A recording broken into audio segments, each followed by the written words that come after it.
श्रीमद् भगवद गीता के पास आपके हर प्रश्न का उत्तर है। चाहे आपकी कोई भी परेशानी हो, कोई भी इच्छा हो, श्रीमद् भगवद गीता आपके हर प्रश्न का उत्तर देती है, आपकी हर समस्या का हल देती है। चाहे वो परेशानी आपके मन की हो, या धन की हो, या आपके शरीर की हो, या आपके रिश्तों की हो, आपको अपनी हर समस्या का उत्तर श्रीमद् भगवद गीता में जरूर मिलेगा। आज हम उसी श्रीमद् भगवद गीता के ऐसे 11 अनमोल उपदेश आपको बताएंगे जो आपकी पूरी जिंदगी बदल देंगे। बस आप इन बातों को वीडियो के अंत तक ध्यान से सुनिए। जो भी व्यक्ति इस वीडियो को अंत तक सुनेगा, उसे अपनी जिंदगी, उसे अपनी हर परेशानी का हल अवश्य मिलेगा। उसे अपनी जिंदगी में जो कुछ भी चाहिए वो उसे जरूर मिलेगा। श्रीमद् भगवद गीता का सबसे पहला उपदेश यही है कि कोई अगर आपका अपना है या कोई आपसे बड़ा है तो उसका अपने प्रति गलत व्यवहार कभी भी सहन नहीं करना चाहिए। ये गीता का उपदेश हमारी जिंदगी से भी जुड़ा है। हम भी अपने मन की अधिकतर तकलीफों को ये सोचकर जिंदगी भर सहते रहते हैं कि ये तो मेरा अपना है, ये तो मेरा बड़ा है, इसको हम कैसे कुछ कह सकते हैं। हम अगर नहीं सहेंगे, कुछ कह देंगे तो हमारे रिश्ते ही खराब हो जाएंगे, हमारे रिश्ते ही समाप्त हो जाएंगे। पर सोचने की बात यह है कि उस व्यक्ति को आप अपना कैसे मान सकते हैं जो आपकी तकलीफों की वजह हो। अपना तो वो होता है जो हमारी तकलीफों को दूर कर दे। तो गीता का ये उपदेश है कि किसी को भी अपना फायदा मत उठाने दो, किसी को भी खुद पर जुल्म मत करने दो, क्योंकि आप जितना सहेंगे लोग आपको उतना सहने के लिए और मजबूर करेंगे। गीता का पहला अध्याय जिसका नाम अर्जुन विषाद योग और दूसरा अध्याय जिसका नाम सांख्य योग है, उसके आरंभ में अर्जुन ने श्री कृष्ण के आगे अपना दुख प्रकट किया है कि हे केशव, मैं कौरवों से कैसे युद्ध कर सकता हूं? ये सब तो मेरे अपने ही हैं। मैं कैसे भीष्म पितामह और द्रोणाचार्य से युद्ध करूंगा, क्योंकि वो दोनों मेरे पूजनीय हैं। इसलिए इन गुरुजनों को मारने से तो अच्छा है मैं भिक्षा के अन्न को खाकर अपने जीवन का गुजारा करूं। और जिन कौरवों से मैं युद्ध करने जा रहा हूं वो सब धृतराष्ट्र के पुत्र मेरे भाई ही हैं, मेरे अपने ही हैं। इन सबको मारने से अच्छा है कि मैं सन्यासी बन जाऊं। तो श्री कृष्ण ने अर्जुन से कहा कि यहां कौन अपना है और कौन पराया है। जो अधर्म करता है उसके साथ युद्ध करना तुझे मोक्ष और मुक्ति देगा। तू अपने इस मन के मोह को त्याग दे, नहीं तो सारा जग तेरी निंदा ही करेगा, तुझे डरपोक कहेगा। बात अपने पराये की नहीं है, बात धर्म और अधर्म की है, बात सही और गलत की है। अगर तू गलत को सहेगा, उसका अंत नहीं करेगा, तो गलत करने वाले को और बल मिलेगा, वो और भी गलत करेगा। इसीलिए मन के मोह को त्याग करके तू युद्ध कर। महाभारत की एक और कहानी भी है। जब अर्जुन के पुत्र अभिमन्यु की युद्ध में मृत्यु हो जाती है तब अर्जुन बहुत दुखी होता है, रोने लगता है। वो श्री कृष्ण से कहने लगा कि मेरा पुत्र अभिमन्यु मर गया है, मैं ये दुख बिल्कुल भी सहन नहीं कर सकता, मैं भी अपने आप को समाप्त कर लूंगा। फिर भगवान श्री कृष्ण उसे आत्माओं के लोक में लेके गए, जहां अभिमन्यु आनंद से बैठा हुआ था। क्योंकि उसने क्षत्रियोचित व्यवहार किया, इसलिए उसे उत्तम पद की प्राप्ति हुई। जब अर्जुन अभिमन्यु के पास रोते रोते पहुंचा, अपने पुत्र को देखकर अर्जुन बहुत प्रसन्न हुआ। उसे गले से लगाकर कहने लगा कि हे पुत्र, तेरे बिना तो मैं जी ही नहीं सकता, मैंने तो अपने जीवन की आशा का ही त्याग कर दिया है। तो अभिमन्यु कहने लगा कि आप कौन हैं? अर्जुन बोला, मैं तेरा पिता हूं, तू मेरा पुत्र है अभिमन्यु। तो अभिमन्यु कहने लगा कि कौन पिता कौन पुत्र, मेरे हजारों जन्म हुए हैं। किसी जन्म में आप मेरे पिता बनते हैं और किसी जन्म में मैं आपका पिता बनता हूं। आत्मा का न कोई माता होता है न कोई पिता होता है। जब अर्जुन ने देखा कि मेरा पुत्र मुझे पहचान भी नहीं रहा तो उसका सारा मोह खत्म हो गया। इसलिए गीता के इस उपदेश को ठीक से समझ लो कि यहाँ कोई अपना पराया नहीं है। जो बुरे वक्त में, तकलीफ के वक्त में हमारा साथ दे, सिर्फ वही हमारा अपना है, बाकी सब पराये हैं। गीता का दूसरा उपदेश यह है कि जो चला गया है कभी उसका दुख मत करो, और जो आने वाला है उसकी बिल्कुल भी चिंता मत करो। जब महाभारत का युद्ध चल रहा था तब अर्जुन ने श्री कृष्ण से कहा कि अगर यह युद्ध हुआ तो करोड़ों लोग मारे जाएंगे। जो सैनिक और योद्धा इस युद्ध में मारे जाएंगे उनकी स्त्रियों का क्या होगा, समाज कैसे आगे बढ़ेगा, और भी बहुत सी बातें अर्जुन ने विस्तार से कही हैं। तो भगवान श्री कृष्ण ने कहा, अशोच्या नन्व शोचस्त्वम प्रज्ञावादांश्च भाषसे गतासून अगतासूंश्च नानुशोचन्ति पंडिताः। श्री कृष्ण बोले, हे अर्जुन, तू बड़ी बड़ी ज्ञानियों जैसी बातें करता है, लेकिन जो सच में ज्ञानी होता है, वो जो लोग मर चुके हैं, जा चुके हैं या एक दिन जाने वाले हैं, उनकी चिंता नहीं करता है, उनका दुख नहीं करता है। तेरे हाथ में कुछ भी नहीं है, तू चाह कर भी कुछ कंट्रोल नहीं कर सकता। जीवन और मरण ये तो प्रकृति की नियति है। इसीलिए जो ज्ञानी होता है वो किसी के मरने पर भी रोता नहीं है। ज्ञानी जन ना ही बीते हुए कल का शोक करते हैं और ना ही आने वाले कल की चिंता करते हैं। इसीलिए जो होने वाला है वो होकर ही रहता है और जो नहीं होने वाला है वो कभी नहीं होगा। ऐसा निश्चय जिसको समझ में आ जाता है, जिसकी बुद्धि में आ जाता है, उसे कभी कोई चिंता नहीं सताती, कोई दुख नहीं सताता। हमारे सारे दुखों का कारण ही यही है। या तो हम जो वक्त गुजर चुका है उसे सोच सोचकर परेशान होते रहते हैं, या भविष्य की चिंता कर करके खुद को बीमार कर देते हैं, नष्ट कर देते हैं। गीता का ज्ञान हमें यही सिखाता है कि ना तो हम बीता हुआ कल बदल सकते हैं और ना ही आने वाले कल पर कंट्रोल कर सकते हैं। हमारे हाथ में सिर्फ वर्तमान है, सिर्फ आज का ही पल है। हमारा 98% तनाव और चिंताएं भूतकाल और भविष्यकाल के बारे में सोचते रहने से होता है। हम हमेशा उसी में ही जीते रहते हैं, मगर वर्तमान में कभी नहीं जीते, इस पल को कभी नहीं जीते। जब आप वर्तमान का पूरा आनंद लेना सीख जाओगे, तभी आपकी जिंदगी से तनाव कम होगा, चिंताएं खत्म होंगी। वर्तमान में जीना एक बहुत बड़ी उपलब्धि है। हमारे हाथ में भी सिर्फ आज का ही पल है। हमें जो भी करना है आज ही करना है। कभी भी ये सोचकर समय को नष्ट नहीं करना चाहिए कि अभी मेरे पास बहुत समय बचा है। एक गुरुजी ने अपने एक शिष्य को पारस का पत्थर दिया। उनका वो शिष्य बहुत आलसी था, हर काम को कल पे टाल देता था। तो गुरुजी ने उसे कहा कि मैं तुझे ये पारस पत्थर दे रहा हूं। इस पारस पत्थर से जब तू लोहे को स्पर्श कराएगा तो वो लोहा स्वर्ण बन जाएगा, सोना बन जाएगा। और ये पारस पत्थर मैं तुझे 1 महीने के लिए दे रहा हूं। जब 1 महीना समाप्त हो जाएगा तब मैं तुझसे ये पत्थर वापस ले लूंगा। तब तक तू इस पत्थर को अपने पास ही रख। गुरुजी का वो शिष्य बाजार में लोहा खरीदने के लिए गया। जब बाजार में वो लोहा खरीदने पहुंचा तो उसे लोहे का वो रेट बहुत महंगा लगा। उसने कहा थोड़े दिन रुक के ले लूंगा, जब लोहे का रेट कम हो जाएगा। पर उसकी बुद्धि में ये बिल्कुल नहीं आया कि इस लोहे को मैं सोना बनाकर बहुत अधिक धन बना सकता हूं। लेकिन उसके मन की सुस्ती, उसके मन का आलस्य, उसकी वजह से उसने उस काम को कल पे टाल दिया। ऐसे ही करते करते पूरा महीना समाप्त हो गया।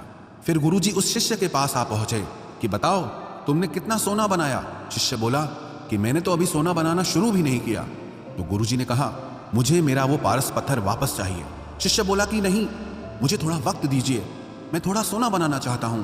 गुरुजी ने कहा कि ये पारस पत्थर पूरा 1 महीना तेरे पास था पर तू कुछ नहीं कर पाया, लेकिन अब समय समाप्त हो चुका है।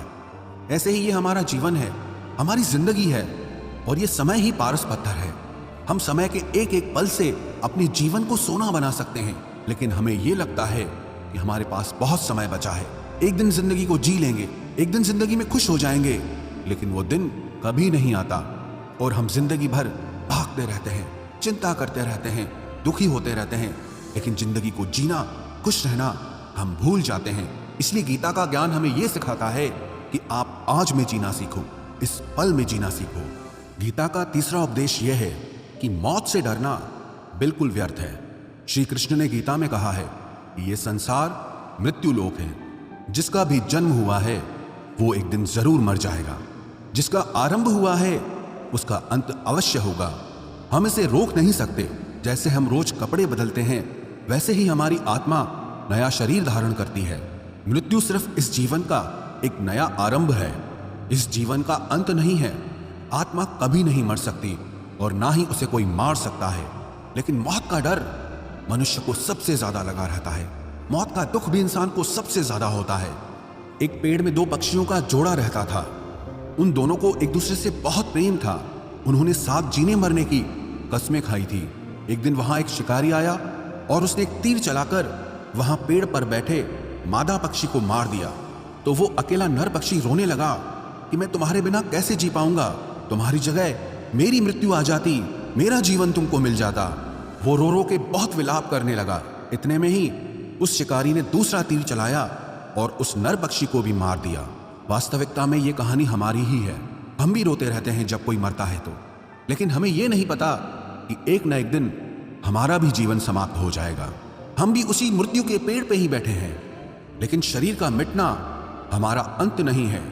श्री कृष्ण ने अर्जुन से कहा कि हे अर्जुन, तेरे और मेरे अनंत जन्म हुए हैं, तुझे कुछ भी याद नहीं है, लेकिन मुझे सब याद है।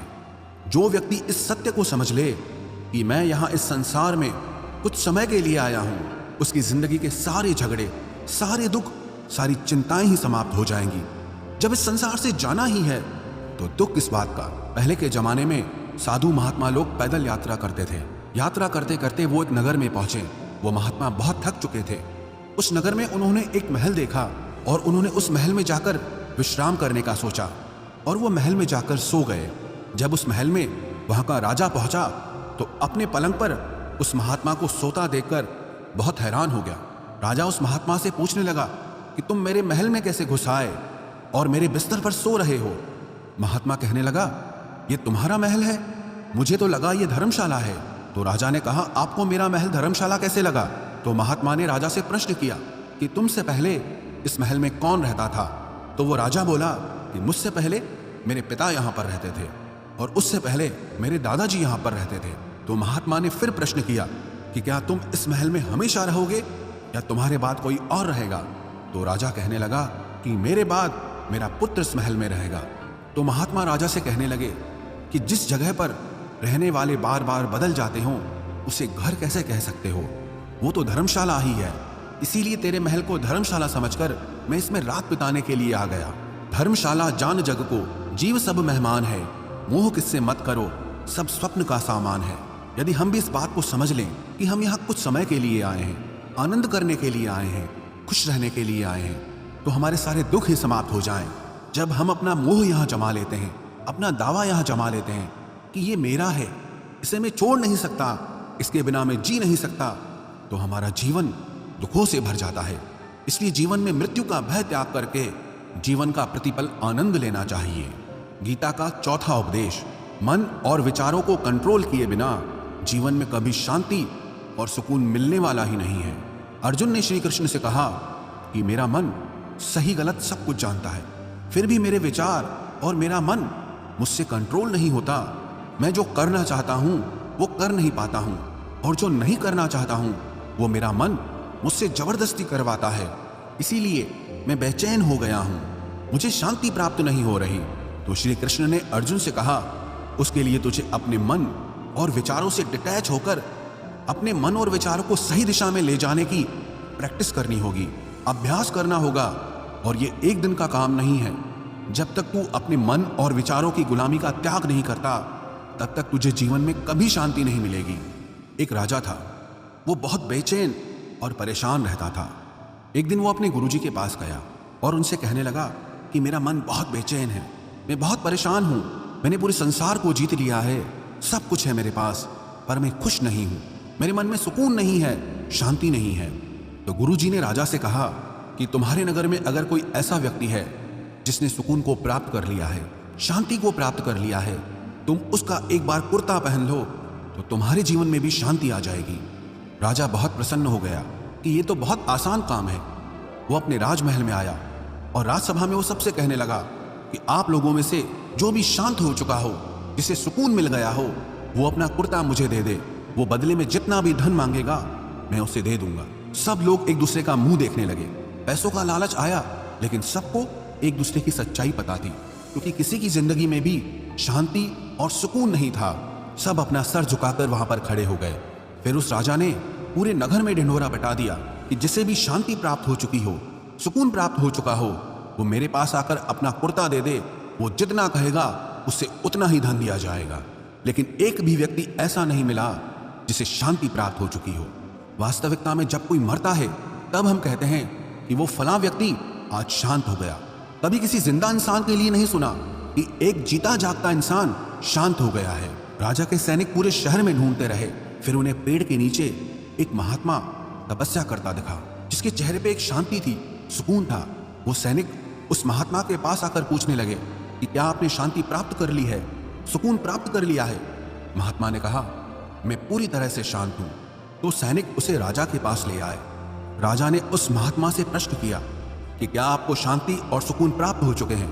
वो महात्मा कहने लगे, महाराज, मैं पूरी तरह से शांत हूं, मुझे कोई चिंता नहीं, मुझे किसी चीज की लालच नहीं, मुझे कोई इच्छा नहीं है।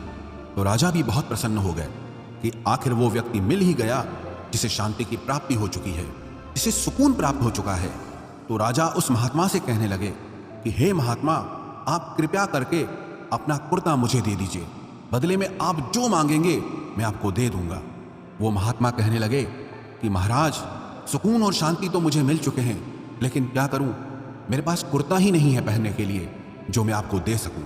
जब राजा ने उस महात्मा की ये बात सुनी कि इस महात्मा के पास कुर्ता भी नहीं है पहनने के लिए, उसके बाद भी ये महात्मा एकदम शांत है, इसके जीवन में सुकून है, मैं सारी जिंदगी धन को जोड़ने में लगा रहा, दुनिया जीतने में लगा रहा, लेकिन मुझे शांति नहीं मिली, सुकून नहीं मिला।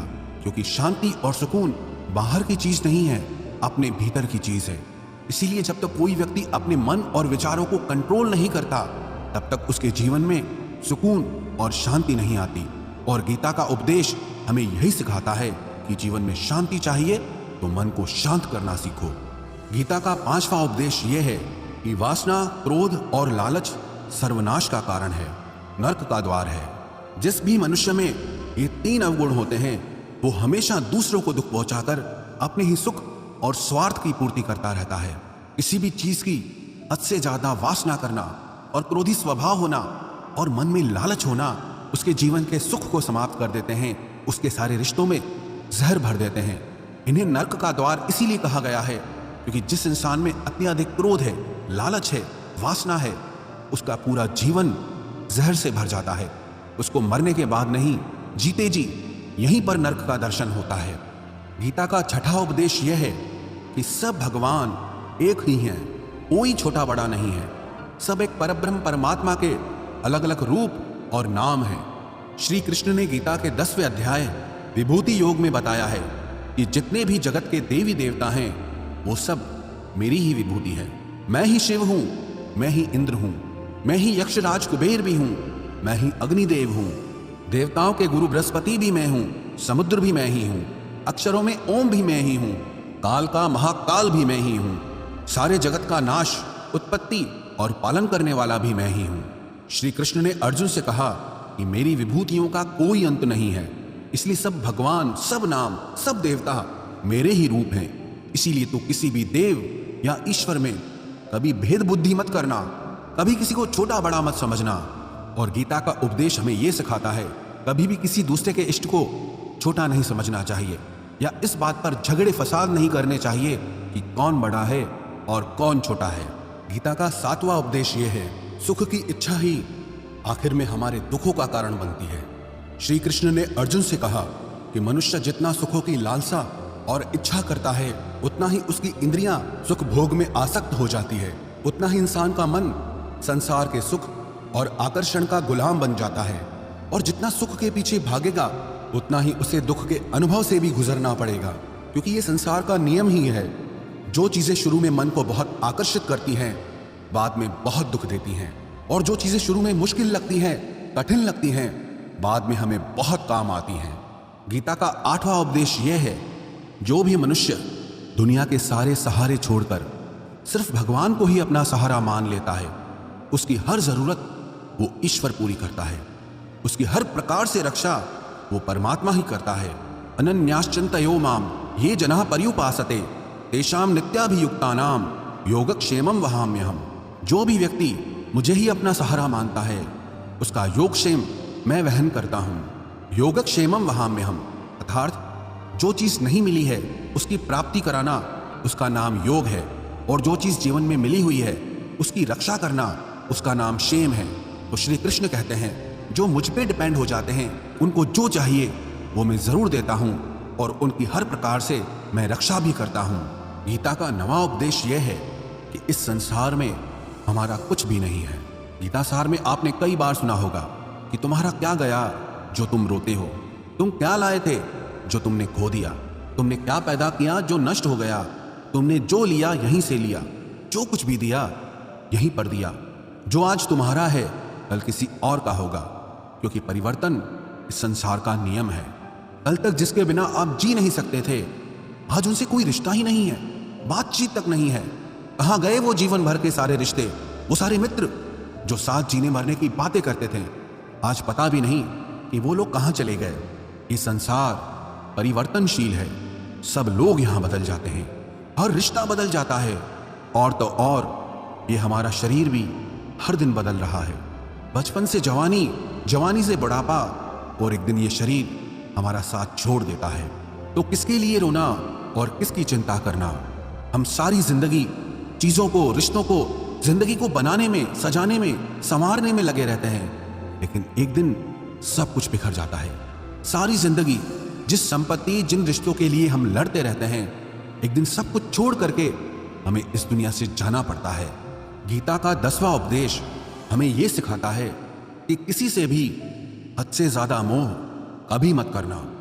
श्री कृष्ण ने गीता का पूरा ज्ञान ही अर्जुन के मोह को नष्ट करने के लिए कहा है। ये मोह ही है जो इंसान को सबसे ज्यादा रुलाता है। मोह इतना बलवान है कि शेर जैसे इंसान को भी गीदड़ बना देता है। जो अर्जुन युद्ध में देवताओं से भी जीत गया, पर अपने रिश्तेदारों को युद्ध में देखकर उसका हाथ कांपने लगा। वो बोला, हे केशव, मेरे हाथ में धनुष पकड़ने की ताकत भी नहीं बची है, मेरे हाथ कांप रहे हैं, मैं युद्ध नहीं कर पाऊंगा। ये मोह इतना पेनफुल होता है जिसकी पीड़ा ना सह पाने के कारण कई लोग अपनी जिंदगी खत्म कर देते हैं, आत्महत्या तक कर लेते हैं कि उस व्यक्ति के बिना हम जी नहीं पाएंगे। जीवन में किसी से भी हद से ज्यादा मोह करोगे तो जीवन भर पीड़ा का ही सामना करना पड़ेगा। जो व्यक्ति अपने मोह से बाहर नहीं आता, उसका सब कुछ उससे छिन जाता है, उसकी सारी खुशी खत्म हो जाती है।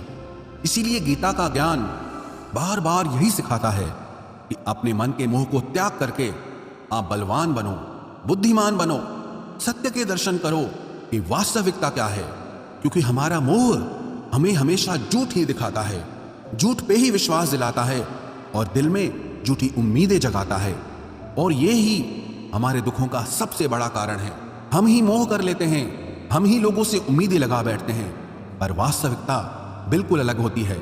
लोग वैसे नहीं होते जैसे हम मान लेते हैं, जैसा हम समझ लेते हैं, क्योंकि मोह के कारण हमें सच्चाई नहीं दिख पाती, लोगों का असली चेहरा नहीं दिख पाता। इसीलिए गीता का उपदेश हमें यह सिखाता है कि जीवन में अगर आनंद और प्रसन्नता से रहना है तो किसी में भी हद से ज्यादा मोह कभी मत करना। गीता का 11वां उपदेश यह है कि इस दुनिया में अगर आए हो तो दुख तो मिलेगा ही मिलेगा। दुख से कभी घबराना मत, दुख से कभी डरना मत। श्री कृष्ण ने गीता में कहा है कि यह संसार दुखालयम अशाश्वतम है, अर्थात ये संसार दुखों का घर है। जैसे औषधालय में औषधि मिलती है, पुस्तकालय में पुस्तकें मिलती है, चिकित्सालय में चिकित्सा होती है, वैसे इस संसार को भी श्री कृष्ण ने एक नाम दिया है, दुखालय, जहां पर दुख मिलता हो। दुख तो यहां हर किसी के जीवन में आता ही है, लेकिन अगर दुख आया है तो सुख भी आएगा। इसीलिए दुख से कभी डरना नहीं चाहिए, क्योंकि ये संसार दुखालय भी है और अशाश्वत भी है। अशाश्वत का मतलब ही यही होता है कि यहाँ परमानेंट कुछ भी नहीं है, यहाँ सब कुछ बदल जाता है। दुख सुख में बदल जाता है और सुख दुख में बदल जाता है। सम्मान अपमान में और अपमान सम्मान में बदल जाता है। खुशी दर्द में और दर्द खुशी में कभी भी बदल जाती है। जीत हार में और हार जीत में यहाँ कभी भी कुछ भी बदल सकता है। कुछ भी परमानेंट नहीं है, ना ही हम परमानेंट हैं, ना ही हमसे जुड़ी कोई चीज यहाँ पर परमानेंट है, क्योंकि ये संसार अशाश्वत है, शाश्वत नहीं है। यहाँ सब कुछ बदलने वाला है, यहाँ कुछ भी परमानेंट नहीं रहेगा। तो आपका दुख भी परमानेंट नहीं रहेगा, इसीलिए दुख से कभी भी डरना नहीं चाहिए। गीता का ये उपदेश हजारों साल पुराना है।